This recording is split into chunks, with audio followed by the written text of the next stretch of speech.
গ্রীষ্ম বর্ষা বিনীতি ভরসা। হ্যাঁ, বিনীত শপিং সিটি। নমস্কার, আপনারা দেখছেন হুগলি আপডেট। আপনাদের সঙ্গে আমি উষা।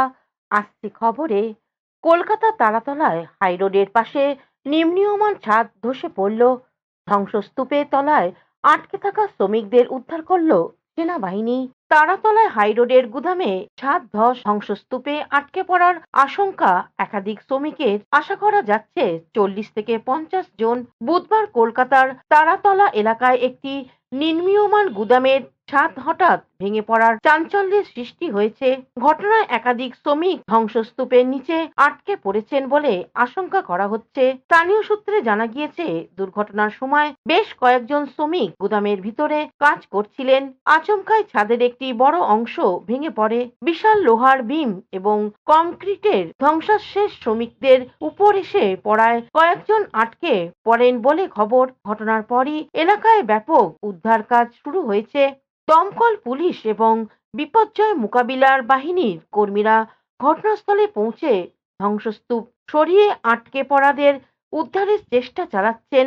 আহতদের দ্রুত নিকটবর্তী হাসপাতালে নিয়ে যাওয়া হয়েছে। কৌশিক ঘোষের রিপোর্ট, হুগলি আপডেট। হুগলির চণ্ডীতলায় লরির চাকায় পড়ে বালকের মৃত্যু, এলাকা উত্তপ্ত। চণ্ডীতলায় পথ দুর্ঘটনায় এক 10 বছরের বালকের মর্মান্তিক মৃত্যুকে কেন্দ্র করে বুধবার চণ্ডীতলার পাঁচঘড়া এলাকায় ব্যাপক উত্তেজনা ছড়ালো। 19 নম্বর জাতীয় সড়কের পাশে একটি সিমেন্ট কারখানার সামনে ঘটে এই দুর্ঘটনা। লরির চাকায় পিষ্ট হয়ে ঘটনাস্থলে মৃত্যু হয় ওই বালকের। দুর্ঘটনার পর ক্ষোভে ফেটে পড়েন এলাকার বাসিন্দারা। শুরু হয় বিক্ষোভ, আগুন, ভাঙচুরের পরিস্থিতি উত্তপ্ত হয়ে ওঠে। স্থানীয় সূত্রে জানা গিয়েছে, দশহরা উপলক্ষে গতকালই মামার বাড়িতে এসেছিল ওই বালক। বুধবার সকালে মামার সঙ্গে সাইকেল নিয়ে সিমেন্ট কারখানার সামনে যায়। অভিযোগ, সেই সময় একটি লরি চলাচলের সময় আচমকাই দুর্ঘটনা ঘটে। সাইকেল নিয়ে যাওয়ার সময় লরির তলায় চাপা পড়ে যায় বালকটি। খবর ছড়িয়ে পড়তেই কারখানার সামনে জড়ো হতে থাকেন স্থানীয় বাসিন্দারা। দুর্ঘটনার প্রতিবাদে শুরু হয় বিক্ষোভ। উত্তেজিত জনতা কারখানার গেটের সামনে বিক্ষোভ দেখায় এবং একটি সিমেন্ট বোঝাই গাড়িতে আগুন ধরিয়ে দেয় বলে অভিযোগ। এরপর পরিস্থিতি আরো উত্তপ্ত হয়ে ওঠে। কারখানার ভিতরে এবং সার্ভিস রোডে দাঁড়িয়ে থাকা একাধিক ট্রাকে ভাঙচুর চালানো হয়। পুলিশকে ঘিরেও বিক্ষোভ দেখাতে থাকেন স্থানীয়রা। পরিস্থিতি নিয়ন্ত্রণের বাইরে চলে যাওয়ায় পুলিশ লাঠিচার্জ করে উত্তেজিত জনতাকে সরিয়ে দেয়। হ্যাঁ, আমার ছেলে স্যার এখানে এসেছিল মামাবাড়ি ঘুরতে, মামার সাথে এই কারখানায় ঘুরতে এসে এবার কি ঘটনা ভেতরের মধ্যে হয়ে গেছে কিছুই জানি না। এর মধ্যে আমার ছেলেটাই চলে গেল। এবার কি করতে পারি, কি করব? কী করে জানতে পারলেন আপনারা? জানতে পারি এখানে ফোনের মাধ্যমে যারা কাজ করে বললো, বাড়িতে ফোন করলো, আবার ছুটে এলাম। গ্রামের লোক ছুটে এসে এই ঝামেলা হলো, আমাদেরকেও মারধর করলো।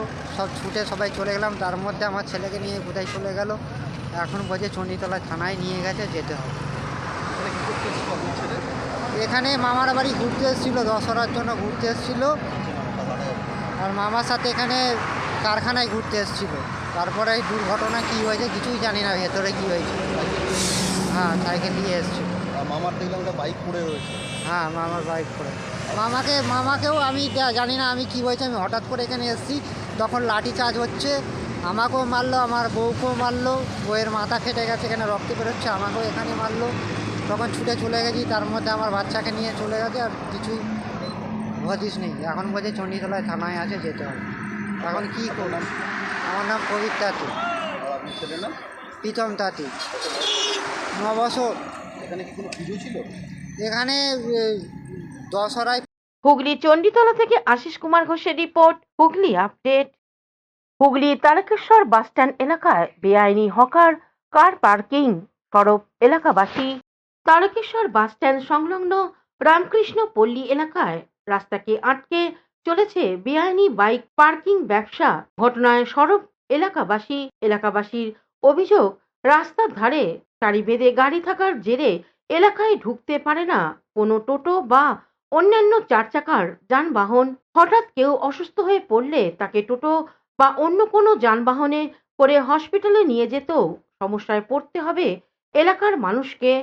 এ বিষয় নিয়ে এলাকার মানুষ আজ সরব হলেন তারকেশ্বর বাসস্ট্যান্ড সংলগ্ন রামকৃষ্ণ পল্লী এলাকায়। অভিযোগ, ফুটপাত এবং একাধিক গলিকে ব্যবহার করে দীর্ঘদিন ধরে চলেছে অবাধে বাইক পার্কিং ব্যবসা।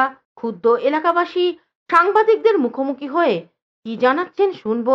রাস্তাগুলো এরকম জাম হয়ে থাকুক, একটা মানুষ অসুস্থ হলে কোনো টোটো ঢুকতে পারে না, কোনো মানুষ আসতে পারে না, এদিক দিয়ে গাড়ি এলে পুরো রাস্তা জাম হয়ে যায়। এই গ্যারেজটা যাতে তোলার ব্যবস্থা হোক। রাস্তায় গ্যারেজ করে বসে আছে, এই গ্যারেজগুলো সব এখানে রাস্তায় মোটরসাইকেলে ভর্তি করে রেখে দিয়েছে। আমরা চাই না এগুলো যেন থাকে ফাঁকা, এগুলো সব ফাঁকা হবে, করতে হবে, ফাঁকা রাখতে হবে। অনেক দিন থেকেই বলা হচ্ছে, কেউই শোনে না। তা এখন কি চাইছেন? এখন ফাঁকা রাখতে হবে, তো যাতে না এই গাড়িগুলো রাখে, সেইগুলোর ব্যবস্থা করতে হবে। আপনার নাম? জবা অধিকারী, বাড়ি? রামকৃষ্ণ পল্লী, 14 নম্বর ওয়ার্ড। ধন্যবাদ। পাশাপাশি ওই ওয়ার্ডের বর্তমান বিজেপির ওয়ার্ড কোঅর্ডিনেটর দিলীপ দত্ত কি বলছেন শুনবো।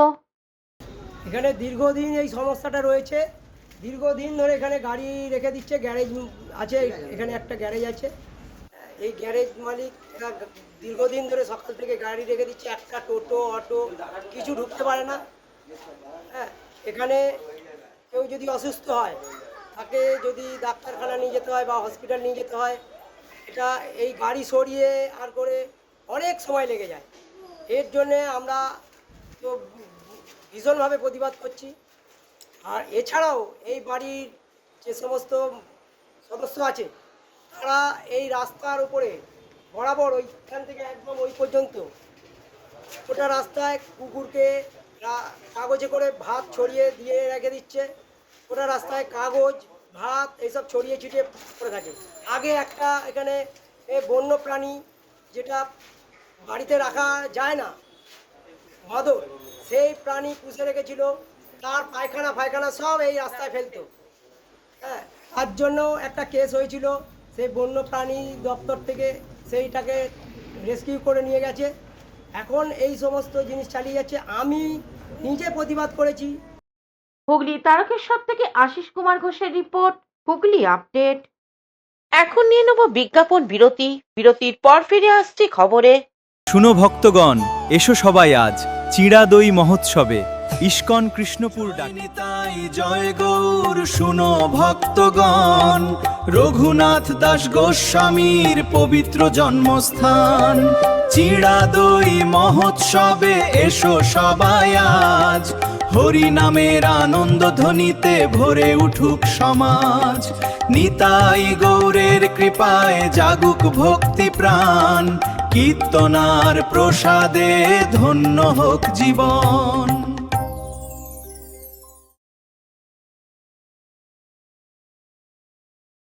Blooming Bud School, where dreams become achievements.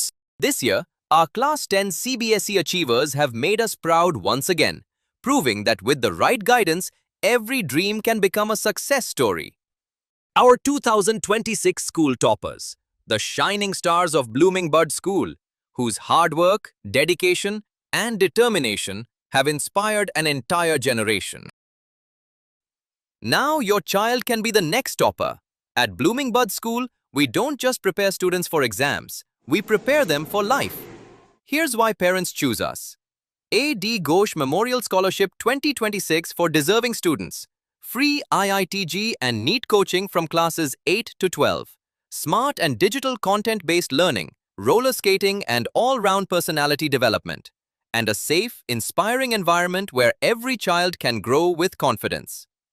The next success story could be your child. Admissions are now open for Class 11, Science, Arts and Commerce. Limited seats, unlimited opportunities. Secure your child's future with Blooming Bud School today. Is a holistic weekend destination for friends, family and couples and offers magic to soothe your body, mind and soul.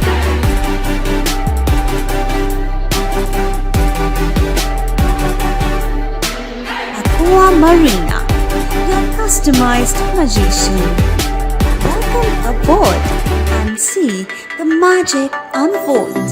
Amala nursing home. Enjoy a weekend at Vedam, the paradise of peace. A home away from home.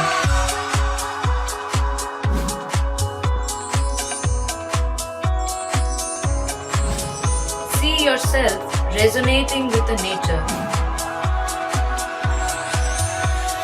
Vedam welcomes you to create your best memories. বিরতির পর ফিরে এলাম খবরে। 150 বছরের বন্দে মাতরম চুঁচুড়া রবীন্দ্র ভবনে 150 কণ্ঠের বন্দে মাতরম ধ্বনি। রাষ্ট্রগীত বন্দে মাতরমে 150 বছর পূর্তি উপলক্ষে হুগলির চুঁচুড়া রবীন্দ্র ভবন সাক্ষী থাকলো এক বিরল ঐতিহাসিকদের 150 জন শিল্পীর সমবেত কণ্ঠের ধ্বনিতে হলো বন্দে মাতরম। সেই অনুষ্ঠানের মঞ্চে উপস্থিত ছিলেন রাষ্ট্রগীতের স্রষ্টা ঋষি বঙ্কিমচন্দ্র চট্টোপাধ্যায়ের উত্তর পুরুষরাও দেশাব্রত জাতীয়তাবাদ ও ঐতিহ্য রক্ষাবার্তার পাশাপাশি মঞ্চ এবং সাংবাদিক বৈঠক থেকে উঠে এলো বঙ্কিমচন্দ্রের স্মৃতি বিচলিত বাড়ি ও ঐতিহাসিক স্থানের সংরক্ষণের জোরালো দাবি।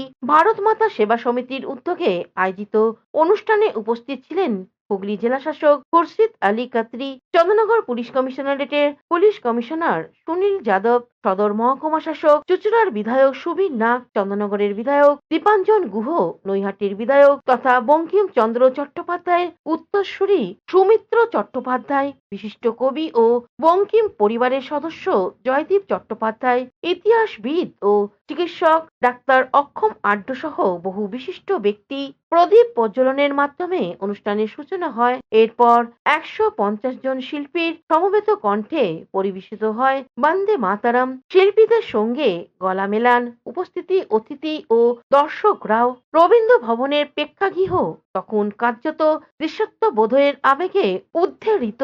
স্বাধীনতা সংগ্রামে ইতিহাস, জাতীয় চেতনা এবং বঙ্কিমচন্দ্রের অবদানের স্মরণের গোটা অনুষ্ঠান জুড়ে ছিল এক বিশেষ আবহ। অনুষ্ঠানের বক্তব্য রাখতে গিয়ে নৈহাটির বিধায়ক তথা বঙ্কিমচন্দ্রের উত্তরসূরি সুমিত্র চট্টোপাধ্যায় কি বলছেন শুনবো। ওই ঘড়ি মোড়ে তো আমার তো নিশ্চয়ই ভালো লাগছে, মানে গর্ববোধ হচ্ছে। আমার মতন মানুষকে আমি যে তার পরিবারে জন্মেছি এটা কি আমি ভাগ্যবান হব। আর এই ধরনের অনুষ্ঠানে ডাকা হলো 1 বছর আগে, এটা যে শুরু হয়েছিল, আমি সত্যি গর্বিত। স্যার, নৈহাটিতে যেরকম বঙ্কিমচন্দ্রকে নিয়ে একটা গবেষণা কেন্দ্র আছে, তো চুঁচুড়াতেও যদি সরকারের তরফ থেকে এরকম একটা উদ্যোগ, সেটা নিয়ে কি ভাবছেন? দেখুন, এই গবেষণা কেন্দ্র তাহলে বঙ্কিমবাবু যেখানে যেখানে পোস্টেড ছিলেন সব জায়গায় করে একটা করে। অন্যদিকে চুঁচুড়ার বিধায়ক সুবীর নাগ কি জানাচ্ছেন শুনবো। প্রথম অনুষ্ঠান করেছে বন্দে মাতরম ভবন, যেখানে এই বন্দে মাতরমের শুরু আরম্ভ হয়েছিল। আজ আমরা এই চুঁচুড়ার রবীন্দ্র ভবন বন্দে মাতরমের 150 বছরের পূর্তি অনুষ্ঠান করলাম। এই অনুষ্ঠানে আজকে বিভিন্ন গুণীজন, সাংস্কৃতিক জগতের অনেক গুণীজন এবং চুঁচুড়ার যারা প্রশাসনিক আধিকারিক, মাননীয় ডিএম সাহেব, এসডিও ম্যাডাম এবং আমাদের সিপি সাহেব এবং এডিএম জেলা পরিষদ, তিনিও উপস্থিত ছিলেন। তৎসহিত তরুণ ভট্টাচার্য, আমাদের নৈহাটির এমএলএ মাননীয় সুমিত্র চট্টোপাধ্যায়, যিনি বঙ্কিমচন্দ্র চট্টোপাধ্যায়ের উত্তরসূরি, তিনিও উপস্থিত ছিলেন। উপস্থিত আছেন বঙ্কিমচন্দ্রের ওপর যিনি দীর্ঘ গবেষণা করেছেন, বিজেপি সরকার মহাশয়, তিনিও আছেন। উপস্থিত আছেন এখানে আমাদের চুঁচুড়া সাহিত্য নিয়ে যার গবেষণা আছে, দীর্ঘ তার লেখা অনেক বই আছে, ডাক্তার অক্ষয় আড্ড মহাশয়, তিনিও এখানে উপস্থিত আছেন। এই মহান ব্যক্তিদের সান্নিধ্যে আজকে আমরা 150 বছরের পূর্তি অনুষ্ঠান পালন করছি এবং সেখানে 150 কণ্ঠে বন্দে মাতরম, যা চুঁচুড়াবাসীর মনে শিহরণ জাগরিত করল এবং এরপরেও বিভিন্ন দারুণ সাংস্কৃতিক অনুষ্ঠান আছে, সেটা উপস্থাপিত হুগলি থেকে সৌমিত্র সিনহা ও চন্দ্রনাথ দত্তের রিপোর্ট, হুগলি আপডেট। সমাপ্ত হলো চুঁচুড়া ধরমপুরের মহিষমর্দিনী পুজো। চুঁচুড়া ধরমপুর মহিষমর্দিনী পুজো উপলক্ষে জমে উঠেছে মেলা। পুজো শুরু হয়েছিল জামাই ষষ্ঠীর দিন থেকে, চলবে 4 দিন। কয়েকদিনে প্রচুর মানুষের সমাগম হয়েছে এই পুজোকে ঘিরে। বসেছে মেলা, জিলিপি, বাদাম, ফুচকা সহ বিভিন্ন রকমের দ্রব্য নিয়ে এই মেলা। পুজো উপলক্ষে মন্দিরটিকে আলোক সজ্জায় সাজানো হয়েছে। এবারে এই মহিষমর্দিনী পুজো প্রসঙ্গে স্থানীয় এক ব্যক্তি জানান, ধরমপুরের সুপ্রাচীন মহিষমর্দিনী পূজা চলছে 4 দিন ব্যাপী। এখানে দূর দূরান্ত থেকে মানুষজন আসে, এই মেলা দেখতে প্রচুর তারা এনজয় করে এবং বিভিন্ন নিত্য প্রয়োজনীয় সামগ্রী থেকে। হুগলি থেকে চন্দ্রনাথ দত্তের রিপোর্ট, হুগলি আপডেট। এখনকার মতন খবর এই পর্যন্তই। প্রতিদিন দেখুন হুগলি আপডেট। নমস্কার।